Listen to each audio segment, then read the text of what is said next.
আপনারা তখন দেখছিলেন আমরা কথা বলেছিলাম যিনি আসন্ন সোনারঘাট উপজেলা পরিষদ নির্বাচনে মহিলা ভাইস চেয়ারম্যান পদে প্রতিদ্বন্দ্বিতা করবেন মুক্তা আক্তারের সাথে। এখন কথা বলছি মুক্তা আক্তারের স্বামী দেখছেন আমাদের পাশে আছেন ইব্রাহিম ভাই। ইব্রাহিম ভাই, আপনার কাছ থেকে জানতে চাচ্ছি, আপনার স্ত্রী মুক্তা আক্তার তিনি উপজেলা পরিষদ নির্বাচনে ভাইস চেয়ারম্যান পদে নির্বাচন করতে চাচ্ছেন। আসলে আপনারা তো ইতিমধ্যে প্রচারণা শুরু করেছেন, আসলে সোনারঘাটে কীরকম অবস্থা দেখতে পাচ্ছেন আপনার স্ত্রীর? আসলে অবস্থানটা আমি বলি যে বিষয়টা আমি সব থেকে প্রথমেই অবাক হয়েছি নির্বাচন প্রচারণায় গিয়ে।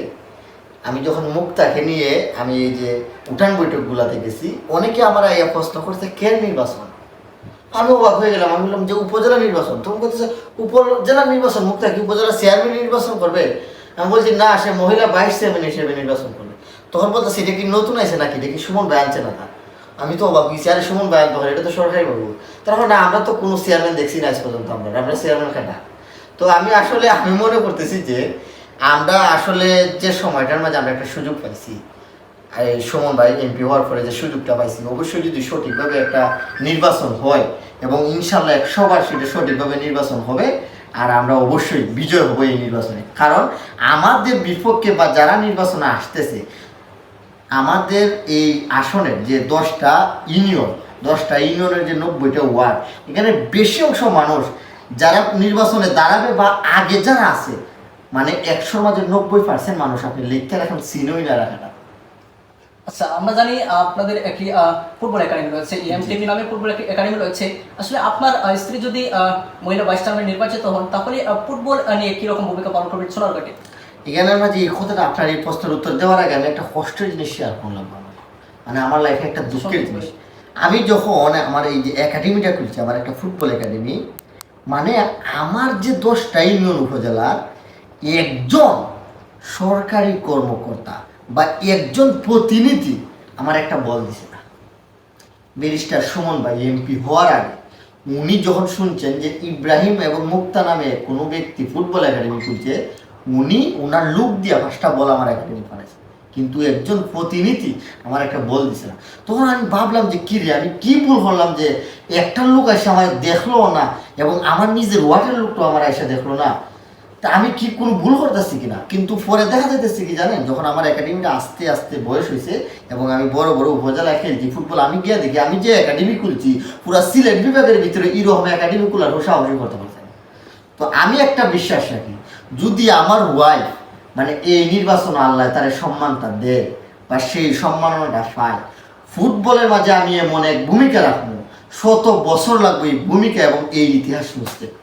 আচ্ছা, ধন্যবাদ। আমরা ইতিমধ্যে দেখছি আপনি ফুটবলের প্রসঙ্গে বলেছেন যে ব্যারিস্টার সুমন ভাই আপনাদেরকে ফুটবল দিয়ে বা বিভিন্ন দিয়ে সহযোগিতা করেছেন। আমি জানতে চাই যে আপনার যে ওয়াইফের যে নির্বাচনটি রয়েছে, সেই নির্বাচনে ব্যারিস্টার সাইদুল হক সুমন ভাই কতটুকু আপনাদের পক্ষে কাজ করবেন কিনা, এবং আমরা তো জানি ওনার পক্ষে আপনাদের অনেক ভূমিকা রয়েছে নির্বাচনে। শুনেন, আমি আপনারা কই, জমিনও খেটা নেতা হইব এবং জমিনও খে সম্মান পাইব, এটার ফসলা কিন্তু আসমানে হয়। ব্যারিস্টার সুমন ভাই না, যদি প্রধানমন্ত্রী শেখ হাসিনা হয় মুক্তারে উপজেলার ভাইস চেয়ারম্যান বানালে মু প্রার্থনা বানাইব। কারণ উপরের থেকে যদি অর্ডারটা না আসে, কারণ যদি দেখেন আপনি সুমন ভাই উনি কিন্তু নির্দলীয়ভাবে থাকতে হইব, উনি আমাদের পক্ষে আসছেও পারবে না। যদি সুমন ভাই কয় বলে মুক্তারে ভোট দিও, আর জনগণে যদি না চায়, আর আল্লাহ যদি না চায়, মুক্তারে নেতা বানানো যাইতো না। তো ইনশাল্লাহ একটা জিনিস আমার বিষয় আছে, যে যদি জনগণে চায় সুমন ভাই আমরা চাইবা, কিন্তু এর ভিতরে সুমন ভাইয়ের সাথে আমার কোনো আলাপ হয়েছে না। আমি জানি না সুমন ভাই পক্ষ থেকে কতটুকু হেল্প পাইমু। আমি শুধু ভরসা রাখতেছি আমার আল্লাহর কাছে। আল্লাহ যদি মুক্তার কপালে সম্মান রাখুন, ইনশাল্লাহ মুক্তা সম্মানিত হইব। আচ্ছা, অনুষ্ঠানের সর্বশেষ পর্যায়ে চলে আসছি। সর্বশেষ যে একটু প্রশ্ন করতে চাচ্ছি, আসলে নির্বাচনে তো অনেকে প্রার্থী হবেন, অনেক প্রার্থীদের মধ্যে আপনার স্ত্রীকে সোনারগড়বাসী কেন ভোট দিবেন? আসলে এই প্রশ্নটা অনেক কঠিন প্রশ্ন, তো আমি এটা একটু সহজ করে বলি।